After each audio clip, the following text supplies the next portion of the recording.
We know that gospel, the story of the Samaritan woman at the well, has a lot more to do than just with getting water, just with quenching a thirst from a desert region. It's really talking about someone who is moving from what I call an immature faith to a realistically adult faith. Or maybe in more common imagery, I would say she's moving from a renter's faith to an owner's faith. What do I mean by that? Well, you know what it's like when you go to apply for credit cards, or you go to apply for a particularly new job, or just have to fill out some kind of census form for the government. It always has on there a question: do you own your own home or do you rent? I always have fun with that one because I do neither, but I don't fit any of the categories. But I know what they're asking for, because there often is a difference, isn't there? At least in mindset, between a renter and an owner. A renter doesn't commit themselves to that location or that place. They can move on quickly. No roots, no ties, no responsibilities. Where an owner would have a commitment to at least be there for a set period of time, to be able to say, I commit myself to this place and to its growth.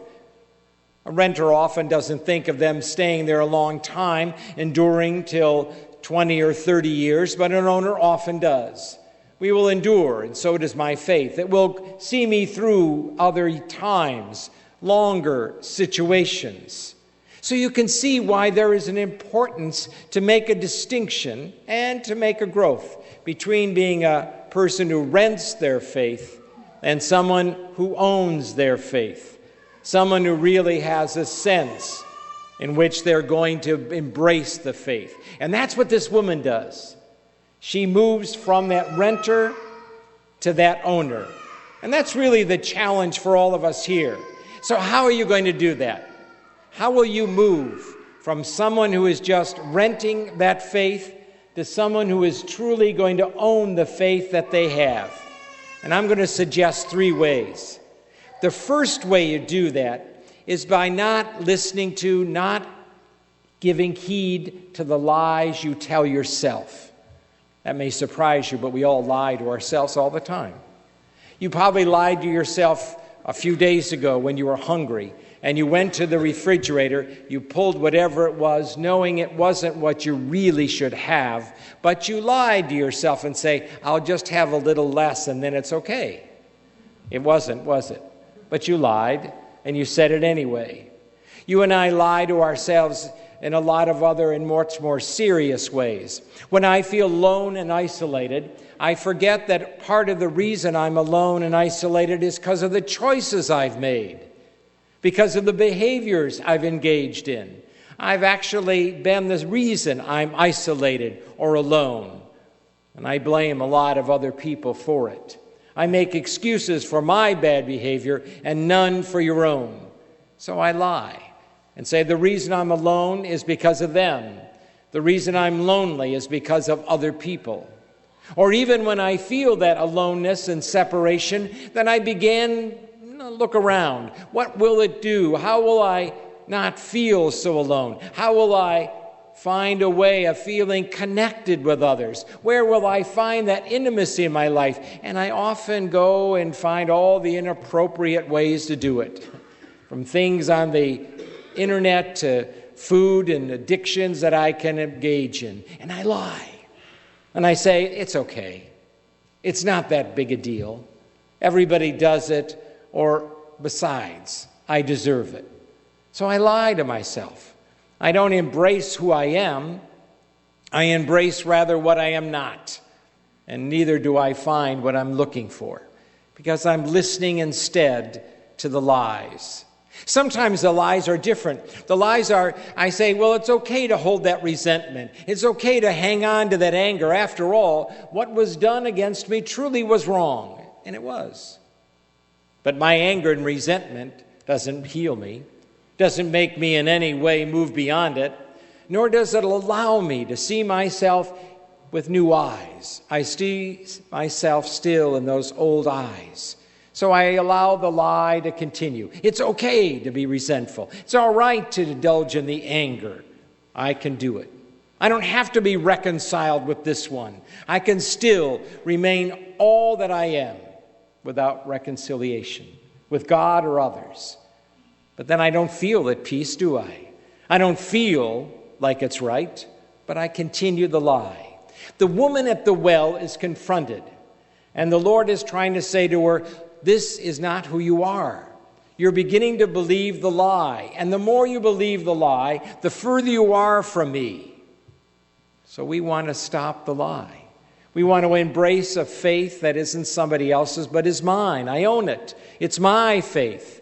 So I have to stop the lies. I have to also stop the lies of others about me, because I take them to heart a lot of times. I take them into myself, and I begin to let them shape me and tell me who I am. Sometimes those lies are just about my perception of who I am, and I can't allow that to go on. Some people think I'm this way, and they project it on me. I need to stop that lie. I don't need to let it sink inside of me. I have to see who I really am, not who they say I am. You know, in this story of the woman, the Samaritan, in the longer version, it talks about the fact that she has been married several times. But in fact, we know in her society, it was probably the men that divorced her. She wasn't able to really go to a court and ask for a writ of divorce. It wasn't able. She was not holding standing in the court. So she would have been more a victim of these broken relationships than she would be someone who perpetrated them, who initiated them. But others in her community had already labeled her as broken, defective, as not acceptable. And she begins to take it in.